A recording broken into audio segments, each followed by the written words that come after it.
Welcome everyone to my SE Figuarts review of the Infinity Saga Thanos, known as the 5 years later 2023 edition, as it's been that long since the end of the Marvel Cinematic Universe Infinity Saga for phases 1 to 3, with that movie Avengers Endgame. So Bandai Tamashii Nations, to kind of celebrate that saga, have decided to re-release the characters once again. So recently they've given us not only Thanos, but they've also released an Iron Man Mark 85. So this is not my personal collection since I already have the previous versions. This is for someone else, but since I've got hold of it right now, I've decided to review it and compare it with the previous version. But it's unlikely I'll do a review for the Iron Man Mark 85. But before I begin with Thanos, I just want to mention that the new Iron Man Mark 85 is slightly different to the previous one because you do get the Nano Gaunler, whereas previously you had to buy 2 figures for that. As for Thanos, I believe it's very similar to the previous version, apart from 1 or 2 accessories, which I can quickly explain now. So the previous version, you can see the box is a lot bigger, simply because it does include a base, which is what Thanos sat on in the movie, and it also includes some sort of holder for his blade, whereas this new one does not include it.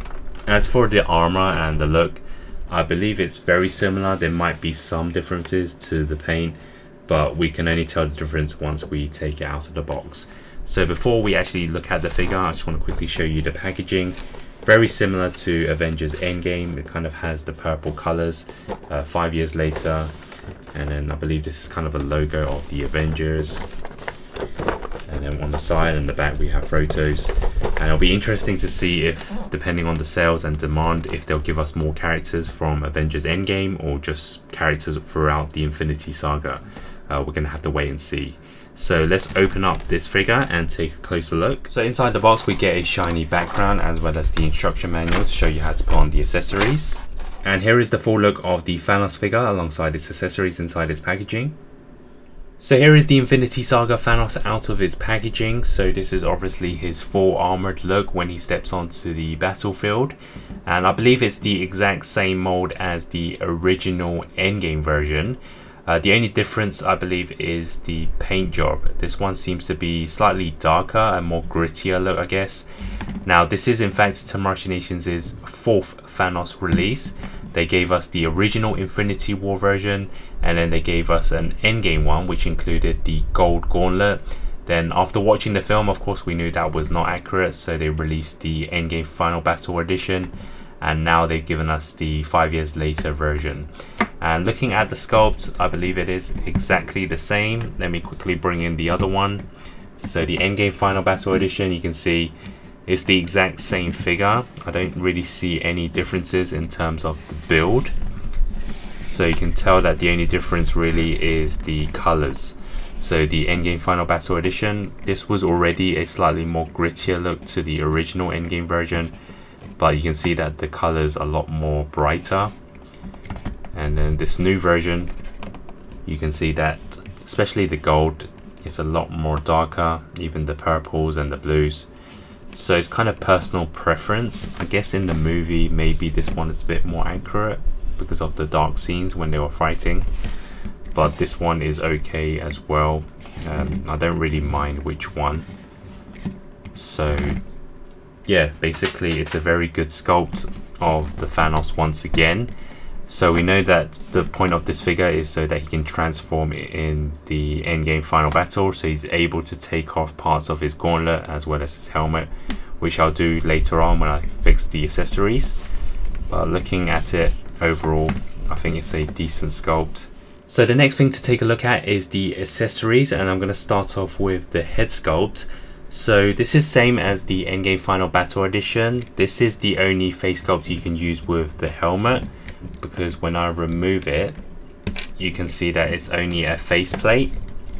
And what you do is you have to take this off alongside the peg, and basically you get the first alternative head sculpt, which is the full head. Him in kind of a smirking look, I guess, when he looks like he's won. And the second alternative head sculpt is the angry face, which is perfect to use for the battle scenes. Next, let's take a look at the alternative hands. So it's the same as the Endgame Final Battle Edition. So out of the packaging, it is the closed fist for the punching poses. So it does include a set of open palms for kind of the grappling hands, and then a set of hands to hold on to the blade. For Thanos' weapon, it does include the blade, which I believe is the same one as the Endgame Final Battle Edition. So you just punch them together. So the only difference this time is you don't get the stand for the blade. So the only way to use this is for Thanos to hold on to it. So here is Thanos holding on to the blade, and I kind of had the same problem in the Endgame Final Battle Edition, was that the grip was too loose. I think he could have held on to it a bit more tighter. It's kind of the same case for this one. Kind of feels like it's going to fall off any moment. I guess if you get it in the right pose, it's fine and the look is good, but I just feel that the grip should be a lot tighter. One of the accessories they included is the arm guards for Thanos, and these were a pain in the original version because they took too long to put on. So what you do is you kind of split it in half and then you wrap it around Thanos' arms. Any slight movement, they just fall off, and I believe it's probably going to be the same for this. So I'm going to not put it on in camera because it's probably going to take a few minutes, but they have included them. And the reason why they are able to remove is because during the battle, Thanos does have them taken off. So they decided not to have them just stuck on, just give you an option to take them off. I rather not have them on because it's just a pain to put on and it just falls off very easily. So the next step is to, I guess, remove the rest of his armor, because you can do that.